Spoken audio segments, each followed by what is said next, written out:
Всем привет, ребята, еще раз. Сегодня для вас выходит уже второй ролик за пару часов, так что думаю, как минимум можно поддержать его двойным лайком. Предыдущий ролик был посвящен схватке, но понимаю, что для многих из вас это уже знакомое событие. А вот сейчас хочу поговорить о том, что стартует уже послезавтра. Честно говоря, раньше я никогда не делал подобных предварительных обзоров, но заметил, что многие ютуберы заранее обсуждают будущие события, делятся своими мыслями и ожиданиями. Поэтому решил попробовать и я такой формат и посмотреть, понравится ли он вам. Поэтому обязательно напишите в комментариях, стоит ли делать такие ролики на постоянной основе. Если формат зайдет и я увижу хотя бы 150 лайков под этим видео, будем заранее разбирать все крупные события Whiteout Survival. Ну а теперь устраивайтесь поудобнее и давайте начинать. Как многие из вас знают, уже с 4 августа стартует коллаборация Whiteout Survival и Kinshot. Подписчики моего телеграм-канала уже были в курсе этого анонса еще вчера, увидев пост на канале. Но теперь давайте разберем все подробнее и в формате ролика. Для тех, кто не знает, обе игры принадлежат одному разработчику, именно поэтому было принято решение провести совместное событие сразу в двух проектах. Если открыть письмо от разработчиков, то мы увидим следующее. Угроза в виде ледяного мегалодона приближается. Экран формирования команды уже доступен. Заберите подарок и пригласите друзей, чтобы создать команду из 3 человек и подготовиться к приключению звезд-близнецов. Первое, что нам необходимо сделать уже сегодня, либо завтра, это собрать команду из 3 игроков. Если по каким-либо причинам вы не успеете найти всех участников, переживать не стоит. После окончания этапа формирования система автоматически подберет вам недостающих игроков. Если открыть меню события, то можно увидеть, что команду уже можно создать сейчас. Обратите внимание, после окончания этапа формирования изменить состав уже не получится, поэтому выбирайте союзников заранее. Теперь поговорим о самом событии. Судя по тому, что уже показали разработчики, нас ждет механика, очень похожая на приключения в тундре, только в командном режиме. Мы будем бросать игральные кости, перемещаться по клеткам и получать различные награды. Кстати, еще на прошлой неделе я говорил вам, что изменения в событиях с кубиками, скорее всего, были сделаны не просто так. И мои предположения подтвердились. Также пару роликов назад я говорил о донате на $100. Есть ощущение, что именно на этой неделе появится значительно больше выгодных предложений, позволяющих получить дополнительные бонусы. Но окончательно убедимся в этом уже 4 августа. Теперь давайте посмотрим на правила. На формирование команды у нас есть 2 дня. Во время события мы будем бросать обычные игральные кости, которые перемещают персонажа на расстояние от 1 до 6 клеток. Периодически на карте будут появляться сундуки приключений. Его механика очень напоминает ту, что была в приключениях в тундре. Наша задача добраться до сундука и получить дополнительные награды. После открытия он появляется уже в другом месте. Также будут встречаться разные типы клеток. Клетка с предметом дает опыт и повышает уровень самой клетки, благодаря чему при следующем посещении награда станет еще лучше. Клетка подкрепления приносит 100 монет приключений. Клетка подкрепления приносит 100 монет приключений вам и еще 50 монет союзнику, если он находится на той же клетке. Клетка с бомбой выглядит особенно интересно. При попадании на нее вы наносите 200 единиц урона ледяному мегалодону, а каждый участник вашей команды получает дополнительную бомбу, которая наносит еще 100 единиц урона. Важно понимать, что урон каждого игрока учитывается отдельно. При прохождении стартовой клетки вы будете получать 2 случайных предмета, а также дополнительный опыт клетки. Кроме того, во время события будут начисляться награды за общее количество набранных очков. Еще один важный момент. В конце события неиспользованные кости звезд-близнецов и кристальные кости будут преобразованы в ресурсы, поэтому хранить их до следующего события смысла нет. Ну а теперь немного личного мнения. С одной стороны, хочется поблагодарить разработчиков, мы действительно получаем новое событие с новыми механиками. По факту оно старое событие, но немножко его улучшили, а также добавили дополнительные награды. Но в любом случае есть и обратная сторона всего этого. Событий становится настолько много, что игра постепенно начинает напоминать мне вторую работу. Раньше для комфортной игры было достаточно 20-30 минут в день. Сейчас же приходится проводить в ней несколько часов ежедневно. А если идет условный замок, или драконий тиран, или другие активности, то иногда свободного времени практически не остается. Теперь немного советов. Главная задача на сегодня и завтра – правильно подобрать команду. Есть разные варианты. Некоторые собирают 2 сильных донатеров и одного очень активного игрока, без доната, как благодарность игроку за его вклад в развитие альянса. Кто-то объединяется просто с друзьями. Лично мои ребята ушли во время прошлого трансфера, поэтому команду мне пришлось искать практически с нуля. В итоге я нашел игроков, которые тоже готовы вкладываться в события. Думаю, будет вместе значительно комфортнее проходить его. Поэтому мой совет простой. Выбирайте не только сильных, но и активных игроков. Очень важно, чтобы все 3 регулярно заходили в игру и выполняли активности. Если при этом участники еще и планируют приобрести хотя бы минимальные наборы, это будет дополнительным плюсом. Ну а если получится найти настоящего кита, считайте, что вам очень повезло. Кстати, пообщавшись с игроками со своей команды, они оба нацелены на новый скин стоимостью $60. О нем мы обязательно поговорим отдельно немного позже. Ну а пока остается ждать только 4 августа и смотреть, как событие будет работать на практике, и разбираться, насколько оно окажется выгодным. Пока что мы видим несколько наград. Это монеты приключений, которые станут основной валютой события. Также можно будет получить скин на остров Перекресток миров, который будет давать бонус к атаке войск. Кроме этого, нас ждут ящики удачи со снаряжением героя. Пока сложно сказать, за что именно будут выдаваться эти награды, за регистрацию, выполнение этапов или еще что-то. Узнаем это уже после старта события. Ну а теперь предлагаю перейти к материалам на сайте и будем смотреть, что разработчики показали нам заранее. Возможно, именно там скрываются самые интересные детали этого события и всех доступных опций в игре в период прохождения коллаборации. Итак, разработчики пишут следующее. Уважаемый губернатор, угроза ледяного мегалодона приближается. Экран формирования команды уже открыт. Заберите подарок Союза и пригласите друзей создать команду из 3 игроков, чтобы подготовиться к предстоящему событию приключения двойной звезды. Это именно о том, что мы с вами говорили ранее. Сегодня и завтра наша главная задача собрать команду, с которой мы будем стартовать 4 августа. Если же вы не успеете этого сделать, система автоматически подберет вам недостающих игроков. Само событие стартует 4 августа. Во время мероприятия нам предстоит выполнять специальные задания, чтобы получать основной предмет события – это кубики двойной звезды. Используя их, мы будем перемещаться по игровому полю и получать награды за клетки, на которых останавливаемся. Во время путешествия также можно будет открывать сундуки, получать награды на специальных клетках с бомбами.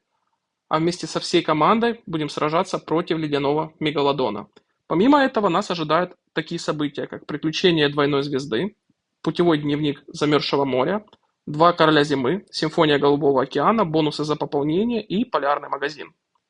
Кстати, полярный магазин будет доступен с 4 по 11 августа. Скорее всего, нас ждет уже привычное 7-дневное событие от администрации. И теперь давайте разберем все по порядку. И первое – это подарок Союза. Его мы уже сегодня могли получить в игре благодаря коллаборации Whiteout Survival и Киншот. Сам в Киншот я не играл. Насколько я понимаю, герой слева – это местный аналог Джеронима. То есть сильный стартовый герой, которого игроки получают в начале игры только за донат. Подарок мы уже забрали, так что идем дальше. Следующий раздел посвящен формированию команды для приключения двойной звезды. Это мы с вами уже подробно обсудили, поэтому останавливаться здесь мы не будем. Далее идет непосредственно само событие. Судя по скриншотам, именно здесь мы будем проходить игровое поле вместе с командой.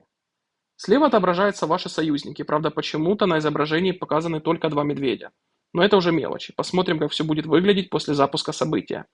Также здесь показаны награды за прогресс и, судя по всему, различные бонусы, которые будут выдаваться за прохождение поля. Так что делать окончательные выводы рано, но выглядит интересно. Все-таки для нас это абсолютно новое событие. Сразу хочу отметить один важный момент. Количество наград будет зависеть от стадии развития вашего сервера. Поэтому не удивляйтесь, если на более молодых или более старых серверах награды будут отличаться. Далее нам снова показывают скин на остров, который мы уже обсуждали ранее. Мне кажется, что здесь возможны 2 варианта. Этот скин можно будет купить за $10, и, возможно, разработчики дадут возможность получить его бесплатно за активное участие в событии. Пока это лишь мои предположения. Точный ответ мы узнаем уже после запуска. Следующий раздел – это путевой дневник замерзшего моря. По механике он очень напоминает привычный нам пропуск из приключений в тундре. Снова расположены бесплатные награды слева, среди которых будут кубики для участия в событии, а справа 2 платные опции. Кроме того, за покупку набора стоимостью $5 можно будет получить новую рамку аватара. Любителям коллекции рамок, думаю, она точно пригодится. Да и в целом я бы рекомендовал взять именно этот набор. Почему, расскажу немного позже. Теперь переходим к 7-дневному событию от администрации. С большой долей вероятности оно пройдет уже по привычной схеме. В первый и третий день события мы будем использовать ключи. На 5-й день алмазы, эссенцию и виджеты. На 7-й день ускорение и улучшение снаряжения губернатора. В принципе, здесь нового ничего нет. Но если разработчики все-таки изменят механику, то мы обязательно вместе посчитаем все пересечения с другими событиями. На первый взгляд кажется, что получится немного совместить это мероприятие с мобилизацией Альянса. А также мы сможем немного совместить со стадией подготовки СВС в понедельник. Поэтому тем, кто активно готовится к СВС, будет немного проще совместить расход ресурсов сразу в 2 события. Как и раньше, за попадание в топ-25 можно будет получить эксклюзивный облик карточки губернатора. Так что тем, кто коллекционирует подобные награды, придется немного вложиться в это событие. Далее идет полярный магазин. Награды здесь, скорее всего, будут покупаться за валюту, которую мы зарабатываем в приключении двойной звезды. Если в магазине доступен мифрил, то вы уже знаете мой приоритет. В первую очередь я буду брать именно его. Но снова напоминаю, ассортимент магазина может отличаться в зависимости от возраста вашего сервера. Теперь самое интересное. Разработчики показывают сразу два скина на город. И вот здесь возникает вопрос. Очень странно видеть сразу два скина. Мне кажется, возможны два варианта. Либо оба скина будут доступны за донат, но по разной стоимости. Либо один можно будет получить в самом событии за счет большого доната, а второй за счет гонки в топ-10. Но, честно говоря, я очень сомневаюсь, что разработчики снова сделают гонку за топ-10 со скином в качестве награды. Подобное событие проходило совсем недавно, поэтому повторять его практически сразу было бы довольно-таки странно. Хотя полностью исключать такой вариант тоже нельзя. Возможно, разработчики подготовили какие-то изменения. И следующий раздел – это «Симфония Голубого океана». По сути, это уже знакомое нам событие, где необходимо выполнять простые задания. Последняя награда, как обычно, открывается после покупки набора стоимостью $5. Именно поэтому я и говорил ранее, что покупка рамки аватара здесь будет хорошим вариантом. Одной покупкой вы сразу сможете закрыть несколько задач. И последнее – это бонусы за пополнение. С большой долей вероятности, как и раньше, за покупки примерно на $60 мы сможем получить новый скин на марш. Выглядит он действительно неплохо, хотя окончательное мнение сложится только после того, как мы увидим анимацию в игре. Буду ли я его покупать? Да, скорее всего буду. Ну и в самом конце нам снова показывают скин на остров. Честно говоря, немного странно, что его демонстрируют дважды. Поэтому пока склоняюсь к тому, что один способ получения будет платный, а второй через активное участие в самом событии. Но это лишь мои предположения. Окончательно все станет понятно уже 4 августа, когда событие откроется в игре. Ну а теперь давайте вернемся в игру и посмотрим, что уже доступно прямо сейчас. Заходим в раздел «Облики» и видим, что скин на город уже доступен в игре. Честно говоря, внешний вид – это дело вкуса. Кому-то один из скинов понравится, кому-то нет. Но если гонки за топ-10 действительно не будет, а я, если честно, в это пока слабо верю, то, скорее всего, оба этих скина будут доступны только за донат. Поэтому тем, кто любит коллекционировать оформление, думаю, придется потратить порядка $300, чтобы забрать один из скинов. Далее у нас идет скин на марш. Он также уже появился в игре. Как я говорил ранее, лично я, скорее всего, его буду приобретать, потому что в последнее время стараюсь собирать все подобные коллекции. Следом идет рамка аватара. Я уже вам ранее говорил. На мой взгляд, покупка набора за $5 полностью себя оправдывает. Вы не только получаете рамку, но и закрываете часть других активностей события. Что касается таблички губернатора, то сама по себе она особых преимуществ вам не дает. Единственный плюс – она увеличивает общий прогресс коллекции обликов, а значит помогает получать дополнительные бонусы в этом разделе. Также уже появилась карточка губернатора, которая будет выдаваться за попадание в топ-25 рейтинга. Ребята, еще раз хочу сказать, как именно будет проходить событие, мы узнаем уже 4 августа. Этот ролик я решил сделать просто в формате предварительного обсуждения. Хотел поделиться своими мыслями, предположениями и вместе с вами посмотреть, что нас может ждать. Честно говоря, мне такой формат нравится. Если вам тоже интересно смотреть подобные ролики перед стартом крупных событий, обязательно поддержите видео лайком. Давайте попробуем набрать 150 лайков, тогда в будущем перед каждым крупным обновлением или новым событием я буду заранее готовить для вас такие обзоры и делиться своими мыслями. Да, в этом событии снова будет многое зависеть от доната, но и удача в этом событии также нужна абсолютно всем. Но с другой стороны, мне действительно нравится, что разработчики продолжают добавлять новый контент и экспериментировать с механиками. Игра становится интересней. Правда, времени на игру теперь уходит значительно больше. А если учитывать еще и запись роликов, монтаж и подготовку материала, то работы становится заметно больше и для меня. Но я надеюсь, что это делаю все не зря. Спасибо каждому из вас за то, что смотрите мои ролики, поддерживаете канал лайками, подписывайтесь и оставляйте комментарии. Для меня это действительно очень важно. Посмотрим, понравится ли вам такой формат. Если да, обязательно продолжим делать подобные предварительные разборы и вместе ждать новые события от разработчиков. Ну а на сегодня все. Желаю каждому из вас удачно пройти новое мероприятие, которое стартует уже 4 августа. Не забудьте заранее подобрать хорошую команду, потому что именно от этого во многом будет зависеть ваш результат. Ну и, конечно, желаю вам всем отличных наград и вместе побеждать ледяного мегалодона. Заодно и посмотрим, насколько сложным окажется этот новый босс. Всем огромное спасибо за просмотр. Увидимся уже в следующем ролике, который будет во вторник. Ну а на сегодня все. Всем пока-пока.